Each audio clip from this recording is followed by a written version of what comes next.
Okay, this is just a brief overview of how I utilize SDF and just a quick overview of like the system I've developed while working on the Wild Walker production stuff, right?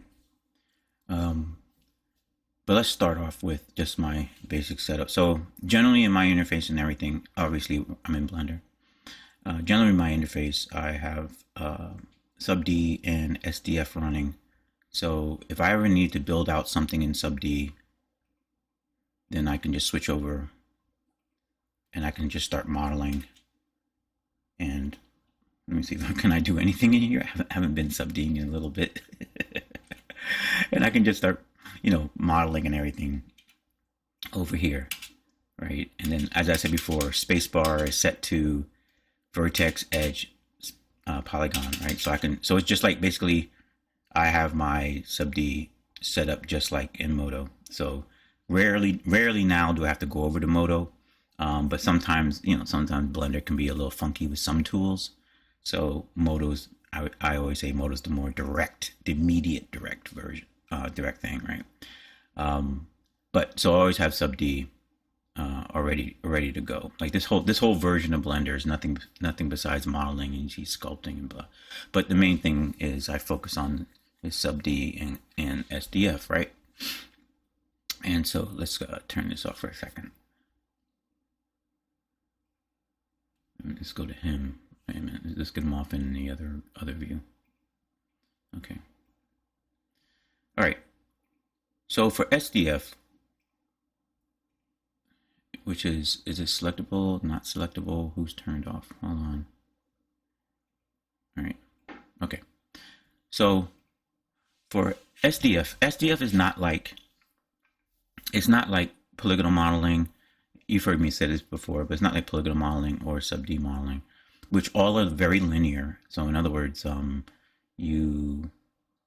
unless you're very advanced, you generally need to have like some kind of guide, like most people need to have like a plan drawing or something like that, or a very plan drawing meaning like a concept drawing that has like a front, side, top view, that type of thing. Others may need, and people who've been taught by me always know that all that stuff is considered tracing, right?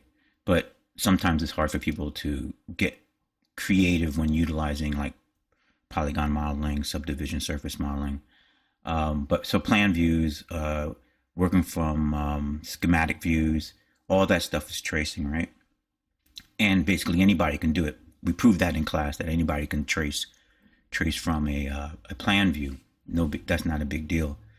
So and to the point where it doesn't involve any creativity whatsoever. What it does involve is just knowing the tools that are going to make the particular shape, and knowing the tools that you need to use to pull and push that geometry and into the place you want it based upon the schematic view that you're tracing from. Now, SDF is a whole other ball game, because SDF says, hey, SDF is really for create. I really see it as for creating original designs. The reason why I say that is because that's where sub-D, that's where polygon falls short, and that's where sub-D begins to hint at. People have seen in my videos or in my class or in my productions and stuff like that, me creating original art without schematics, without concept drawings or anything like that, straight from sub-D, right? But it's very linear, because once you make one shape, you have to go off of that particular shape or a bevel, right? But because this is sub-D and it's pliable and malleable, you're able to create all kinds of shapes and forms, even though you're working on this very linear process, meaning like once you make one move, you got to make another move that follows that move, and you really can't go back, right? Kind of a thing. So it comes close to doing very good original art. Like you can just sit down and sub-D and go. But when it comes to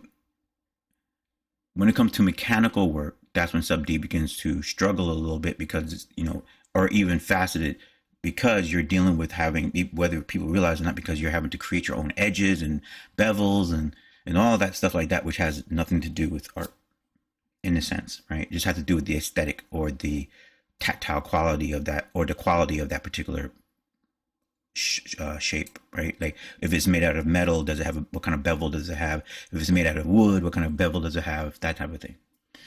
Um, but and so SDF breaks all of that. SDF says, okay, we're gonna stop all this linear stuff, because the linear stuff is really limited to those particular tools, right? Because in the real world isn't linear like that. If you were carving something out of wood, yes, that's very linear. But if you were creating something out of clay, that's a whole different story, because you can make something, add to it, subtract from it, go back. You can tear apart your whole entire sculpture, and then start all over again. So that breaks that, and that becomes the widest range of freedom. Same thing if you're working on applied shapes. So if you're working on assembly, in other words, if you're taking like found objects or objects and applying them to other objects to create an overall shape or overall design, then it's almost the same thing, unless you're using glue and stuff. Because once you glue something down, then you're and that baby's glued down. All right, but same thing with applied shapes. In other words, you can mix and mingle and then go back and say, oh, you know what, I don't want to use that. I want to put this other thing in place. You can do all that before you go to your stage of where you fix everything in place. Let's say if that's your process, right? If you fix everything in place, kind of reminds me of like airbrushing a little bit, because in airbrushing you can come up with all kind of ideas, but once you lay the frisket down, that's it. You got to go for it, right?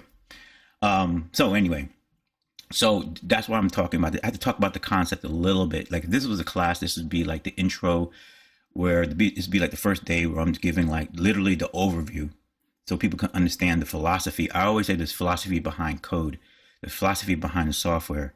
So SDF is code, right? It's not limited to Blender. You know, SDF is a code, and it's implemented in Houdini. I think Adobe's even messing around with it, and there's other programmers who are coming up with their own little tools that utilize SDF. So it's a code that can be implemented. And how does it relate to artists? Well, it allows for a level of freedom that, when it comes to hard surface modeling or non-organic modeling, that has never been seen before. The closest thing you can get to this is if you were sculpting, right? You know, like sculpting using like ZBrush or something like that. SDF, though, the code for SDF is specifically focused around non-organic. So you're not taking something organic and making it look non-organic. No, you are automatically in non-organic, and you're bending and morphing all of that, right?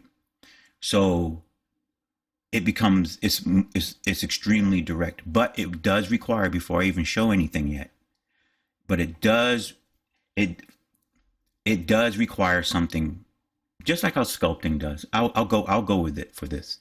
Just like how sculpting does, 3D sculpting does. It requires, to a large extent, a person's artistic ability. So in other words, sculpting, you can throw in some default stuff and, you know, default anatomy and all this other stuff like that, and just tactile sculpt on it and bulge stuff out. But there's going to be a difference between the person who understands real human anatomy versus the person who doesn't. Okay. Now, of course, once again, you can start with generic stuff and then fake everybody out. I understand how that goes.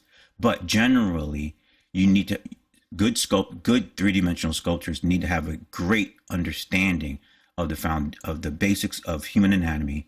They need to have a great artistic ability to be able to conceive of ideas on the fly, because in sculpting, you basically can make anything you want, right? It's like, you know, because you're working with virtual clay, okay?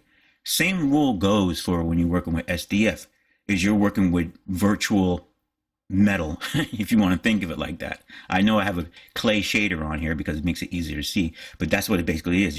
It's like you're like a blacksmith when you're working with SDF, and you need to have a great understanding of composition. You need within form. You need to have a great understanding of possibilities. If I take this basic shape, put it into a compound shape, what overall shape could it possibly make, right? And then how does that shape influence the rest of the form? No, that's just a few steps. When I'm working, I'm like deep into it. So it's like a chess game. So, it could be, I'm like 8 steps down, something like that, 10 steps down that I'm thinking while I'm working. It's all happening intuitively. But that's the art of it. There is no, if you want to, like, when I usually work on another screen, I'll have my original drawing, but it's just a drawing, like a 3/4 drawing or a cool drawing or something. It's not a front view, side view, top view. I don't require that when I work. Okay. Now, so now we're talking about original work, right? We're not talking about, hey, Brent, I have a job and we have to make the engine mount for this particular thing, and it needs to rivet to this and rivet to that and all this other stuff. Then you're literally going to be, you're going to have to trace, because you're trying to you're literally trying to replicate exactly what the engineers who drafted that thing up built, right? And of course you can still use SDF for that 100%, but you're kind of wasting SDF in a way, because SDF is like, hey, I want to be freeform. I want to conceive whatever your mind comes up with, while tracing, really, you can literally just do polygon by polygon. When you work with when you're trying to replicate a draft or a technical something from a technical manual, you can literally just do polygon, like what we just call patch modeling, polygon by polygon modeling, and then you're done, because all that was required is that you traced in 3 dimensions what was on the actual drawing, and the actual draft, right? So SDF goes beyond all that. So SDF says, hey, if you want to build in the real world, you're going to be already working in non-organic, right? And it's just like having your own virtual, blacksmith studio, where you're hammering at materials and stuff like that, creating these shapes, and combining these shapes to create the art that you set out to do, right? Because generally I go into it when I'm doing my SDF. Now when I'm doing my SDF, I already have the idea, because I'm working from my drawing in most cases, because I'm building the character for the production. The drawing was based on an intuitive idea or concept, right? So it wasn't that I was looking at anything. That's the whole intuitive thing that I'll talk about when I talk about hyperproductivity. So go back to my earlier videos if you want to understand how that whole thing works. But when I'm doing the SDF, I'm actually free flowing. So I allow myself to break past the drawing. The drawing, as much as I love my drawings, I love my own drawings, yes. I break past the drawing is just the basis of it. Like, that's like, in other words, the drawing is the concept, the SDF is the real thing. All right. So I'll diverge heavily. As soon as I start making a shape, I start to really roll. So anyway, so that's the philosophy, in a sense, of SDF, where it would fit into, let's say, a pipeline. Like, if you were doing concepting, it'd be perfect. I mean, because of its wide range of abilities to do things for non-organic, right? And also, though, that it will require a high level of artistry, because it's like an open studio of possibilities. And if you don't have artistic grounding, if you don't have ideas of concepts of composition and of form and convex and concave things and blah blah blah, then you're going to get lost, and you're easily going to wind up being basically creating garbage. Just be clear. So here we have an SDF shape. So it's not polygonal, right? So it's like a proxy, but it's similar to what you would think like in subdivision surfaces, right? But there's no polygon underneath it. It's just being demonstrated virtually here. Okay, my mouse is finally working. I'm finally in tune my mouse, so I said that's why I'm gonna make this thing. So let's say if I want to make a this would be my first shape, right? And so I have my GUI set up the way I have it set up, blah blah. So let's say I have this basic shape here. Oh, I'll just do it like this. I'll actually make something. So I'm not gonna make something abstract. Well, let's make you already have there's already my mechanical arm thing, but let's say I'm working on the harb right now, and so the harb has this really cool upper and lower arm section, and we'll just kind of like look at that real fast. How about that? And let me see if I can just hammer it out without it just going too long. So what I normally would do, and then as I make this thing, I'm going to say exactly what I'm using and why I'm using it. So it's kind of like, it's not a tutorial, but it'll serve as a good little intro overview kind of thing. So if you can bear with me. So I'm going to make an arm. So I'm just going to start with this block. The reason why I start with, well, the reason why I just start with the block's already going to be there by default. And I always shift D or duplicate the block and then make a form.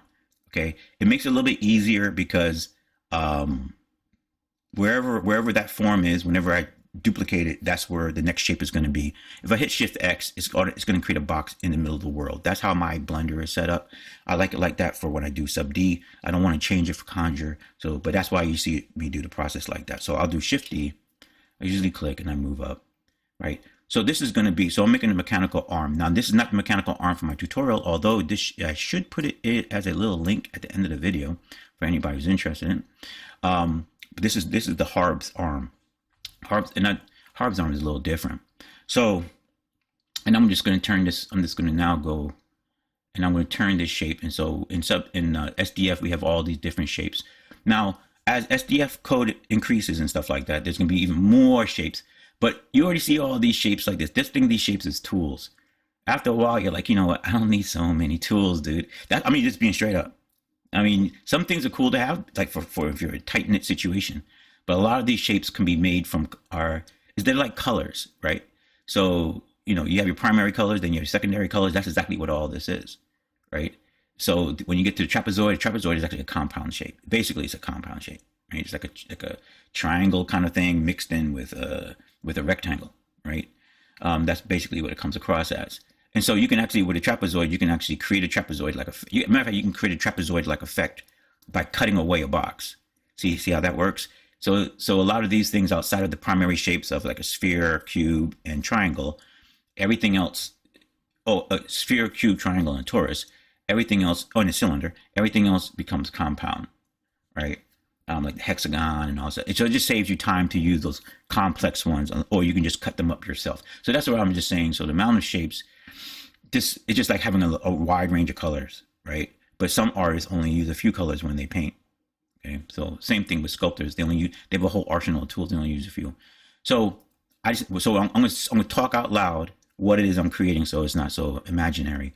Okay, so I want to create. So let's say I want to create a it's going to be like a ball rotator. So I'm just going to make this into a sphere. So I'm always thinking when I'm doing the work for Wild Walker, I'm always thinking how it functions, because basically, just as I taught when I teach modeling and stuff like that, I always teach modeling for animation. So whatever you model, it should be animatable, right? So if it's a character, how does it, it should be, where's the joints where it bends? If it's that type of a thing. So you're not just making anything for a static, right? Even if it's just hard, even if you're modeling a mouse, like a hard surface, like a model for a mouse and a keyboard, it still should be, is this able to be loaded into a scene and animated in some form or fashion, right? When you get used to doing that, then it usually saves you a lot of, it's better workflow, and it saves you a lot of time, I believe. So let's say let's say this is a rotator for a shoulder. And then I won't click on this guy. I'll just use this guy. And then I usually use my outliner here. And let's say I just call this arm, just for right now. Okay. And then I want to create, now I want to create like a shoulder. The shoulder actually is going to pivot and rotate on him, right? So I'll just Shift D, drag out, and I'm going to create just a cylinder, because actually it's a cylinder that rotates on the pivot joint. Okay. And he's all wonky shape, wonky direction. Hold on. Which one is them? And I usually have my num pad right here. I don't have to use it all the time, but it works in really good. It's like saves me from whenever things go wrong. The GUI and stuff like that works really, really good in the interface for free flowing. So it's not a very overly technical. Matter of fact, it's very low technical process. SDF is very low technical process.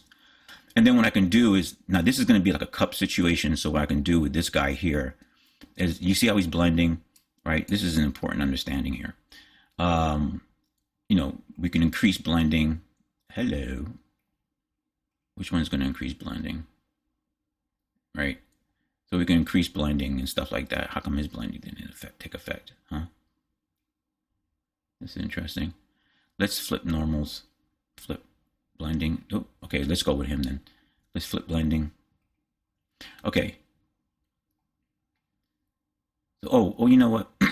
Excuse me. Let's not flip blending on him. Let me not make it confusing. Let me just have him.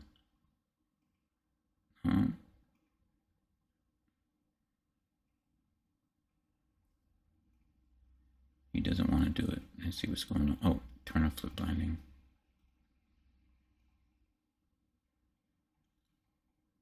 Why doesn't he want to cut it? Hello, hello, hello. Cut, cut, cut. All right, let's go back to him. And he's on. Let's see. Take him. He's only affected by him. Nest. Now he should be blending. Not sure why he's not blending here.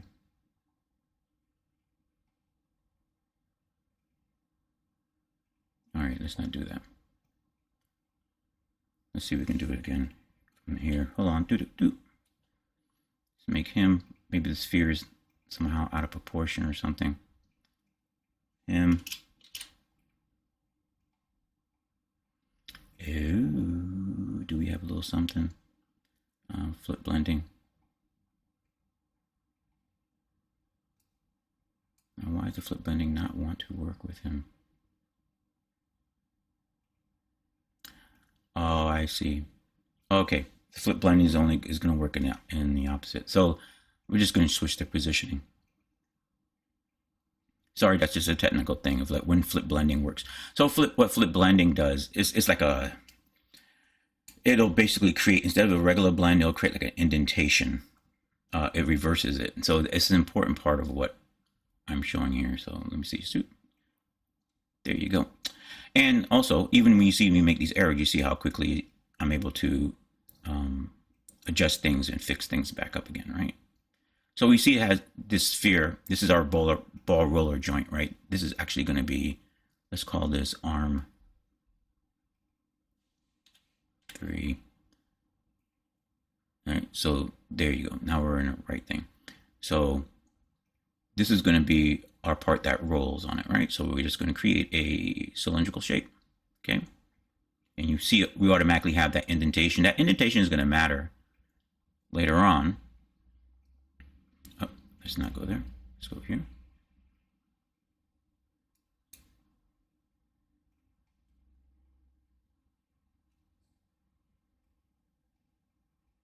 Okay.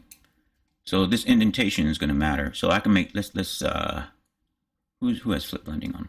Both of them do. Somebody doesn't need it. He doesn't need it. Okay.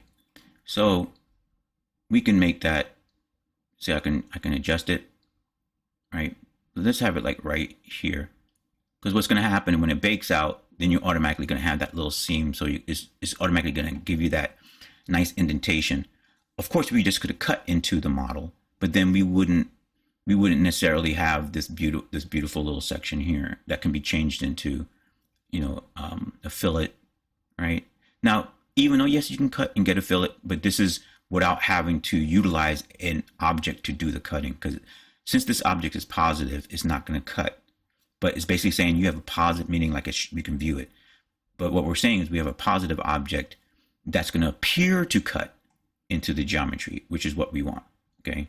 So it kind of reduces, using that kind of reduces the amount of objects that are needed in the scene to do the cutting, okay? But I want to soften mine up. I just soften it up, no big deal. But I know it's there, right? I know it's there. I know that indentation is there. So that's my roller, okay? And let's use him again, Shift D.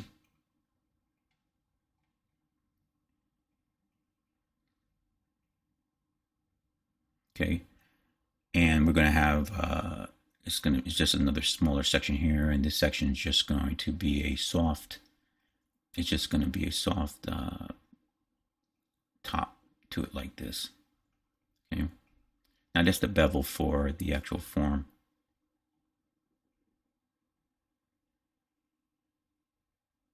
That bevel's a little bit too extreme. I see it messing with the geometry a little bit. There you go. Right, it's like a little nub kind of thing that's going on there. I can put another form in to create another ring, but we're going to keep it simple. Okay. Now all I want is a rectangular. Now the arm has a rectangular upper arm area. So this is the shoulder.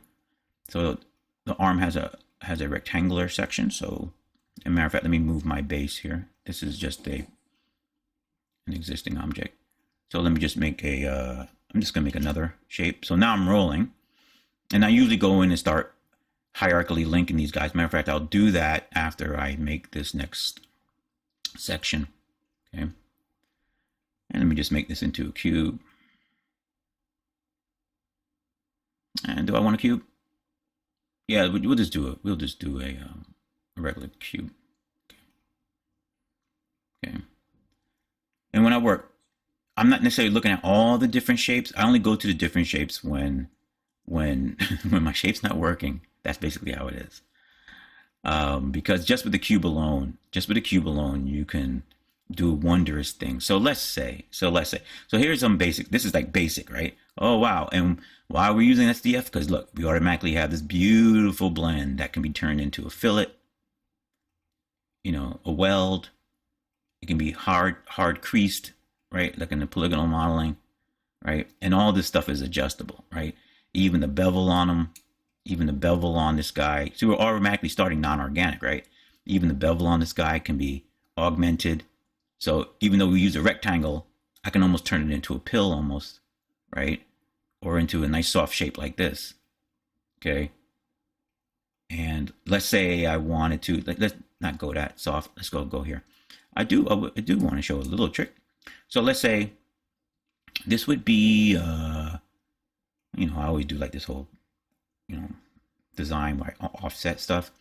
But let's say I want to bend that. Well, Brent, okay, we're working with these non-organic shapes, but I want to create like a curved surface. Yes, you can use curved objects and stuff, but there are ways of curving existing objects or creating the illusion of a curve, all right, without it being too complex. So let's say I'm a Shift D, that one, okay? And let's say I want to, I'll just use a ball for right now, an extreme example. Not sure how it's going to turn out. Can't foresee this one too far. I just know that's too big. That's one thing I do know. All right, so we have a sphere, okay? And what do I want to do with the sphere? This sphere can cut into them, right? So all of a sudden, when you thought you had, oh, this is the one that's on. We don't want that one. We want like this one, right? So you had what was a straight shape. Now it appears to be, have some curved aspects to it. Okay, some cuts into it, right? And of course, if you use like an elongated ellipse shape, that can change. This is another way of doing it. Oh, let's not do that. Hello. Now, why are you affecting both? Because it's on that. Hold on. All right, I may need an original object for this one. Come back. All right, let's go with an original object. Then here, let me go Shift X, because that may be messing up with it since it's a duplicate. Okay, let's go with this guy. Or I could have just told it to, let me just back up one more. Back up. Tell him to only affect, right? Because right now he's affecting, you see, it's affecting everybody, right? Okay, right? But we only want him to, whatever he does, whatever he becomes, we only want him to affect that guy. So we select him and we say nest. All right, this is a programmer talk. All nesting means is that his attributes are now only affecting this particular object. Or you can think of it as this blue object is now nested under this object, which of course means that whatever happens to this object influences only this object. That's what nesting in this particular case means. So nest under. So now he's only going to affect that object. See? Oops, wait a minute. Now I'm grabbing both of them. So now he's only affecting that object, right? So it's locked out. So then you realize, whoa, that's a lot of possibilities there. In other words, it's not just affecting everybody. I can actually control this. It's like, yes, you can. And then I went to this one, right? So now here I had this rectangular shape, and it's now become a curved shape, right? Now I'm only working with a sphere, so we're limited to that shape. And let's just select both of them. They're not parented right now. And let's just move them over here. So now I went from a rectangle to that curved shape. Then go one step further. I can say, hey, you, Shift D, and I'm still being hokey about it here. But then what we're going to say is you're going to cut. And so now, remember now, I Shift D'd it, so I copied it. And now let me just parent all these because it's all gonna go crazy in a second. Here, here, yeah. Okay, so these two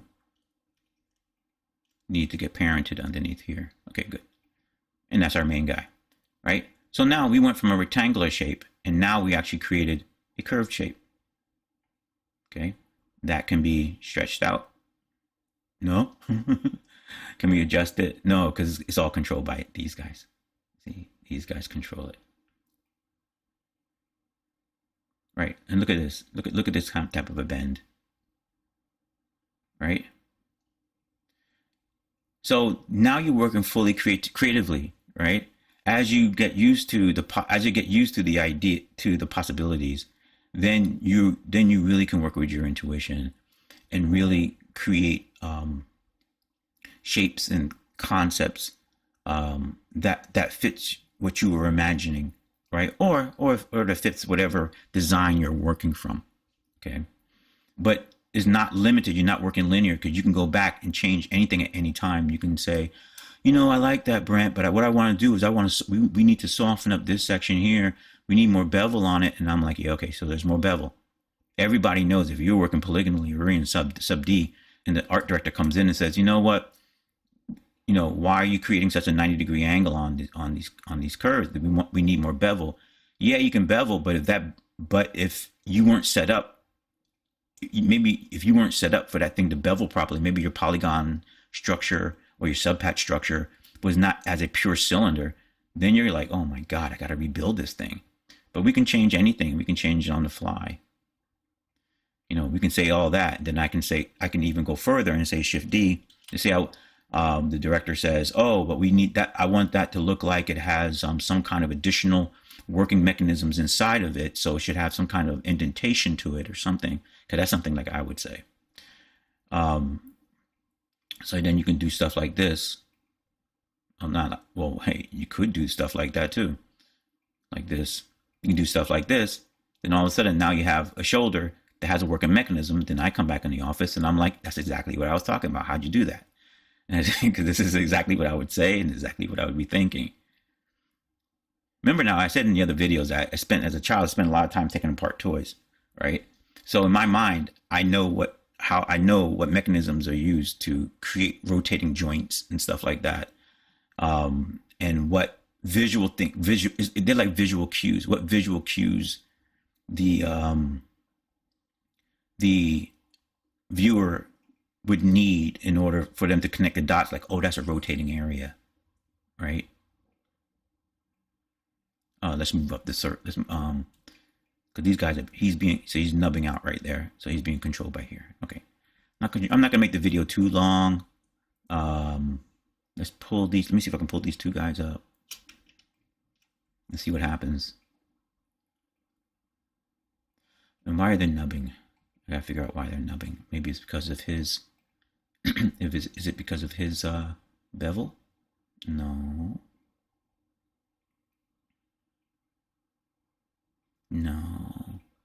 Who's doing it? Somebody's doing it. All right, that's that shape. All right, I'm not going to track it down too much, but not because I'll make the video too long. All right, ooh, that's nice too. Isn't that nice? Isn't that a nice little shape? All right, I'm not sure why it's nubbing. That's why I call it nubbing. Oh, let's not do that. Whoever's doing, that's on the main. There you go. All right, let's bring them back more into like here. Okay, something more mechanical. Okay. And then my whole thing would be to, as I problem solve is, okay, I did all that. Now it's too sharp. Well, I can, but you see also how we can have sharp areas and softer areas and stuff like that. And then of course my whole thing is that's where it's welding. But my thing is would be to go back and figure out, why that section is doing that, because it's something that it did not, that I'm not necessarily fond of, right? So somebody's interacting with it, but nonetheless, you see the shape that has been derived. And remember now, this down here was originally just a cube. Okay. Now let's just to wrap this thing up a little bit. Let's utilize him since he's over there doing nothing. We're just making we're not going to make the whole arm. We're just making like the upper section, just so people can understand the possibilities here.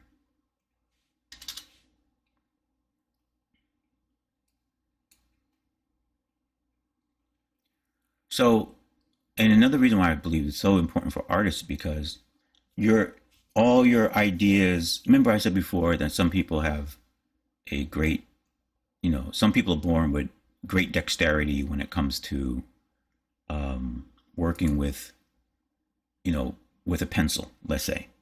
And then some people are born with a great dexterity. Some artists are born with a great dexterity for their overall body, to move their overall body.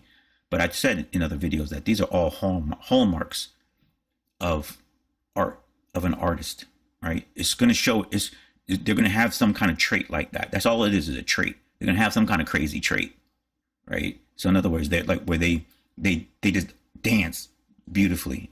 It's like, yeah, they've been trained, but they stand out. It's like, holy crap. That's a trait of an artist. Same thing as somebody who's born with the ability, with strong dexterity for eye to hand coordination. What I mean by eye to hand, I don't mean like throwing and stuff. I mean like with a pencil, right? With a pencil or a pen, right?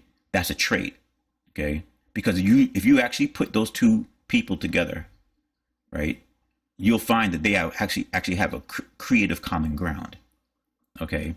That they actually can conceive of ideas in a very similar manner, but how they output it, how they're able to physically output it may be limited. Like, so the person who, and it can be fooling sometimes, because the person who can draw, they can quickly sit down there and draw that. See, there's the idea, but that drawing doesn't incorporate any animation or anything like that.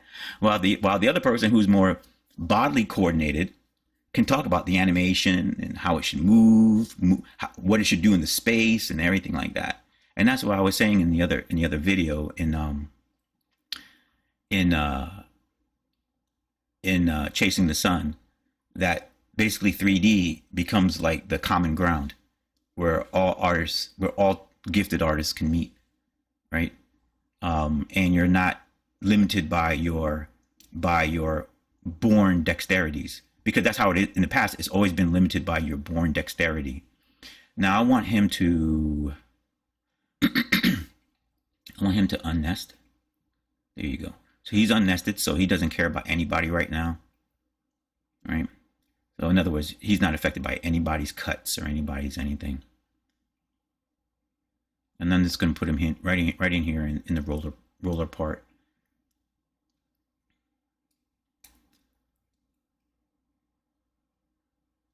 And everybody, so anybody who's been my student at AIW or at Howard, you all know my philosophies, and you all know my belief in people's abilities to create art, and how it's not just linear. It's not just, oh, that person's able to draw, or that person's able to do this. No, because art's about seeing, and people who are born artists, they can see it.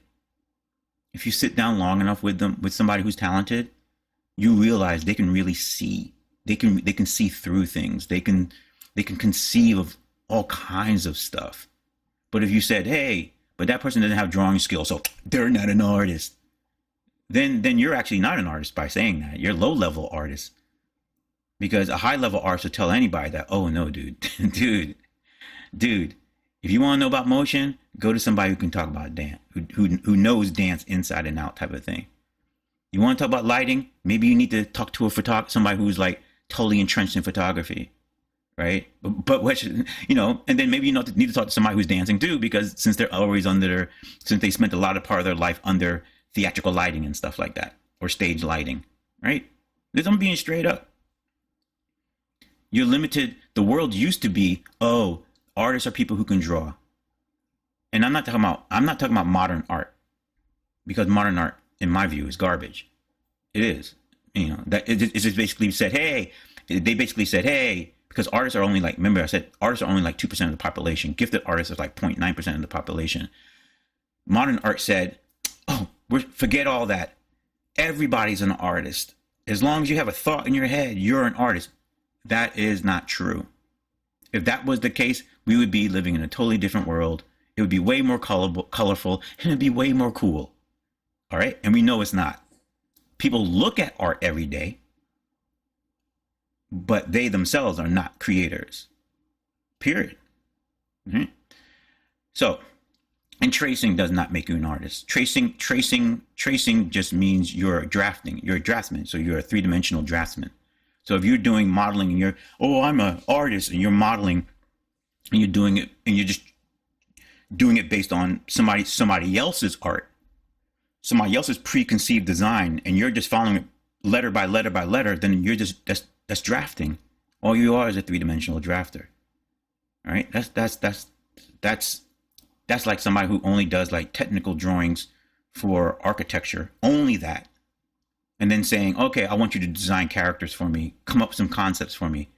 That person is going to have a conniption, as we used to say in the days, right? Because it's a totally different world. Totally different world. One world is tracing, and the other world is actually conceiving with your thoughts and ideas, and then replicating that into reality. It's a very different world. No one should be fooled by anything like that.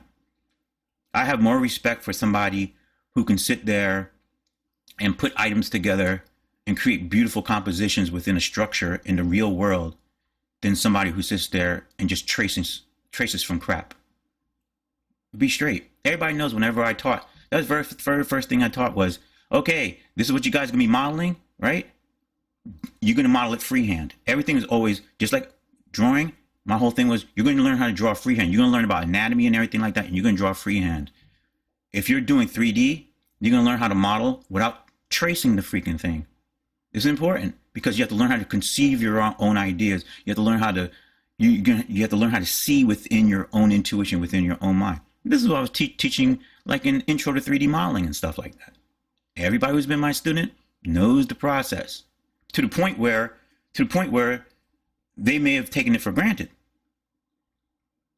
Okay, and not fully understood later on that, oh, somebody who's doing these technical things or whatever it is, they're just tracing. Okay, that's all it is. I should know.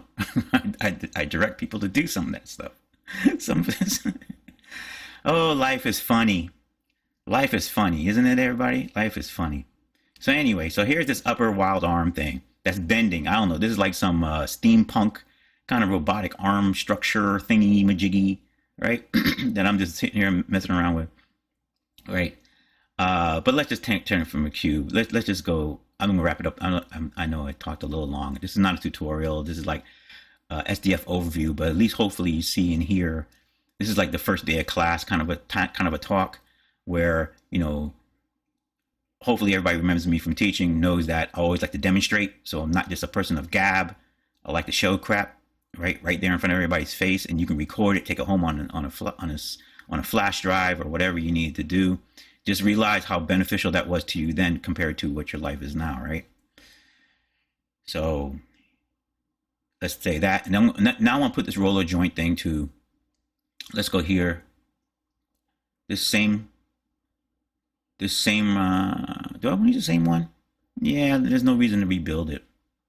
I don't think so. Because let's echo it. So let's echo this shape.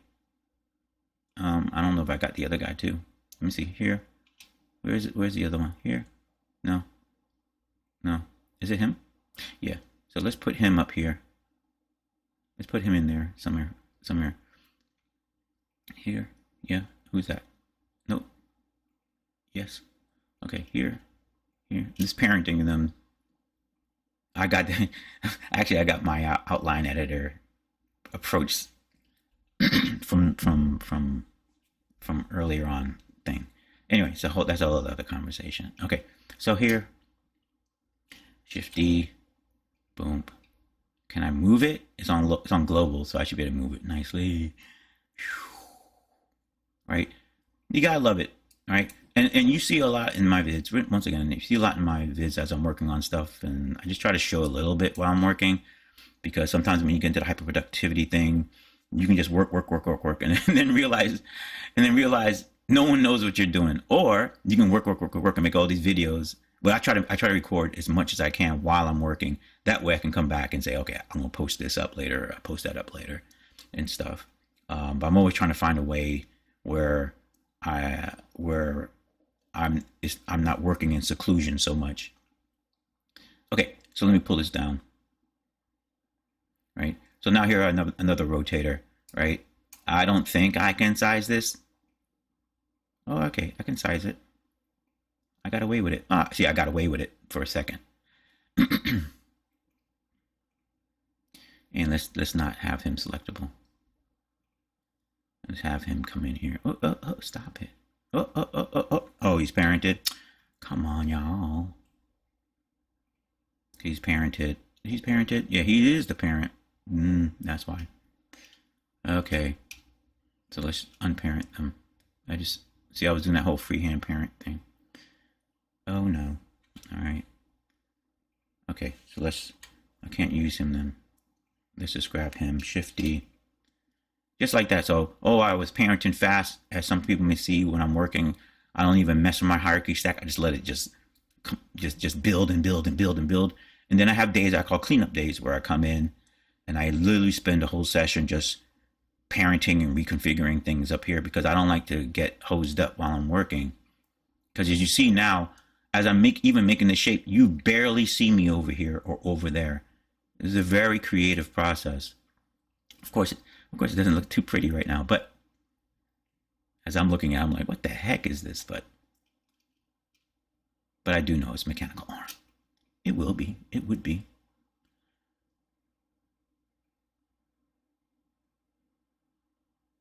And there's a shape. There's a shape that's affecting it. But we almost got it. We almost got him.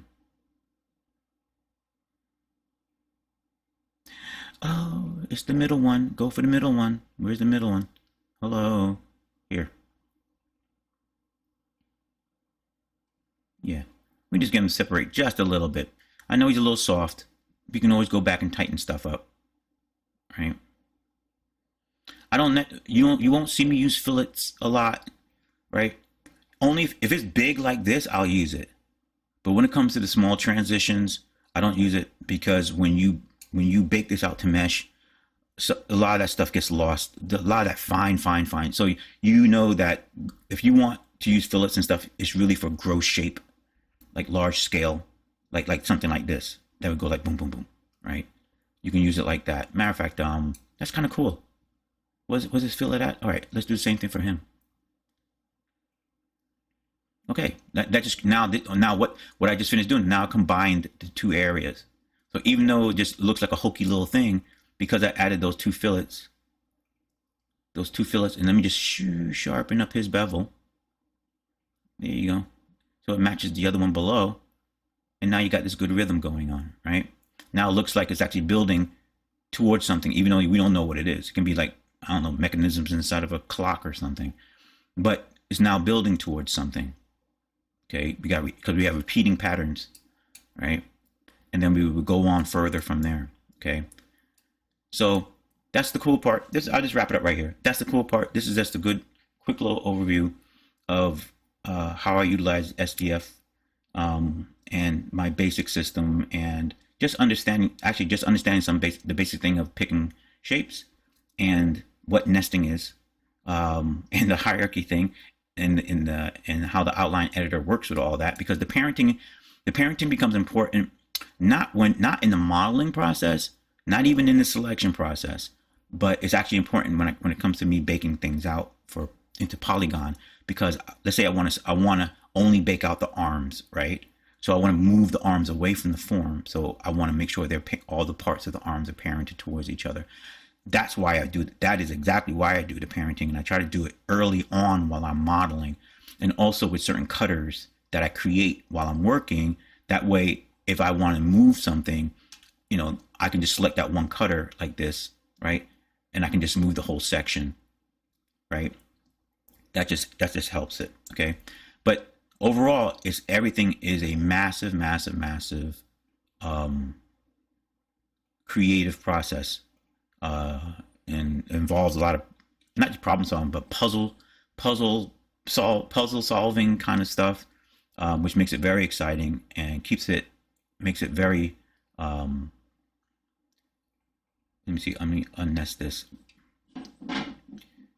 It makes it very much a creative process. Let me see. What's his influence? I just want to see something. There you go. So this is the part of SDF that everybody likes to see. At least when I saw it, I was like, what the hell? Because when you look at this, you're like, oh, here's some hard surface geometry. But without fully understanding that, listen, SDF, the possibilities are crazy, okay, to what you can create, what you can design. Nothing is limited, all right? So even, let's say, if I want to say, okay, this is a mechanical arm, but let's say I want to make it somehow organic-y, or have some kind of molded, like some molded plastic or something, and I want to have some other shape come and introduced to it, then you start having stuff like this, right? And then I can come in and do crazy stuff. All right, I'll do one more thing. I know the video going on. I know. Shift D. I can't help it now. Shift D. And then I can come in and say cylinder. It's going to be a cutter. And it's going to have an influence of 0.5 or 0.05. Right? It's going to be smaller. Right? It's going to cut in like this. Let's go 0.08. No, further, 0.1. Further, 0.3.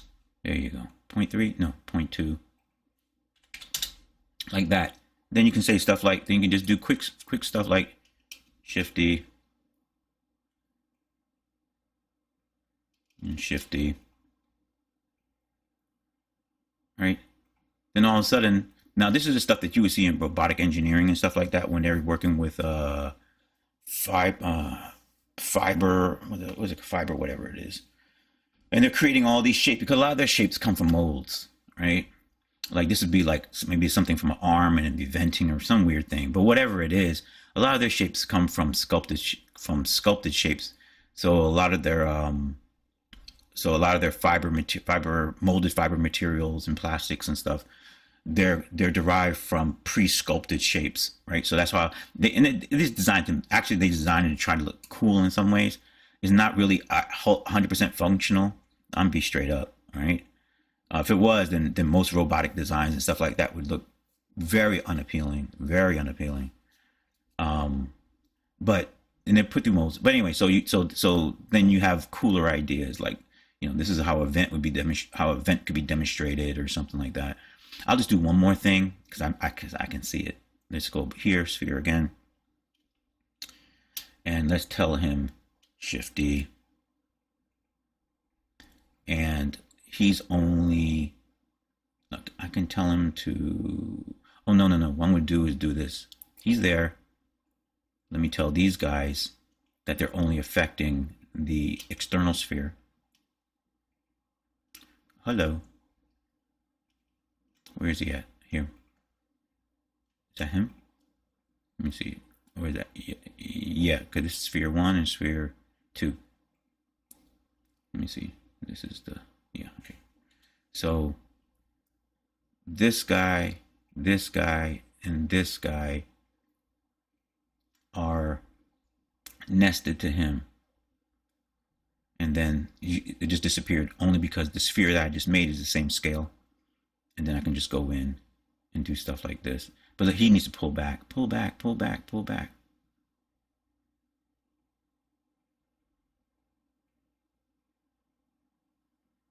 Right?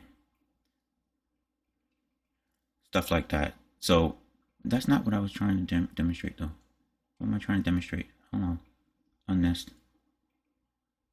Did he break? Maybe it's the wrong one. That's cool.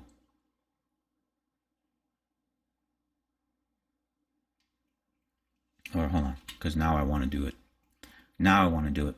Shift D, Shift X. Let's make that into a sphere.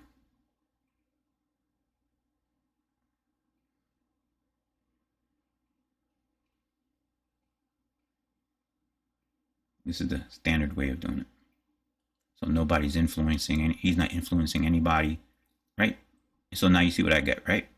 So now we have a vented area. Okay, who's this? Put him on the, is he on the X? Oh, that's fine. Move him over a little bit. So you see I started with a clean object that is not designed to influence anybody. The geometry normally, it does like an automatic blend, like a slight blend, but it won't deform. It's just a slight little automatic blend that objects do. But outside of that, if it's a pure new object, then it's not going to deform the other objects. And then I can bring so I'm just influencing that object I made 002, and then I can bring him down in size. So now you have like this extra vent, right? And then so you see that all of a sudden you can create all these cool hard surface or non-organic shapes, compounded shapes and designs that basically is unachievable. I mean, you could do it in Polygon if you want. Good luck. You can do it in sub D if you want. Good luck. Okay, this is going to take you forever to do all these combining areas and stuff like that. That's crazy. And then you can change anything on, once again, you can go in and change anything you want, anytime you want, change the position of anything you want, anytime you want. So hopefully that gives everybody understanding of, because basically I was just trying to show my workflow as I talk through this. So hopefully you found it entertaining. Hopefully it was informative and give you some ideas to the possibilities of what lies in the future for 3D as in regards to SDF. And so that hopefully this gives you a basic understanding.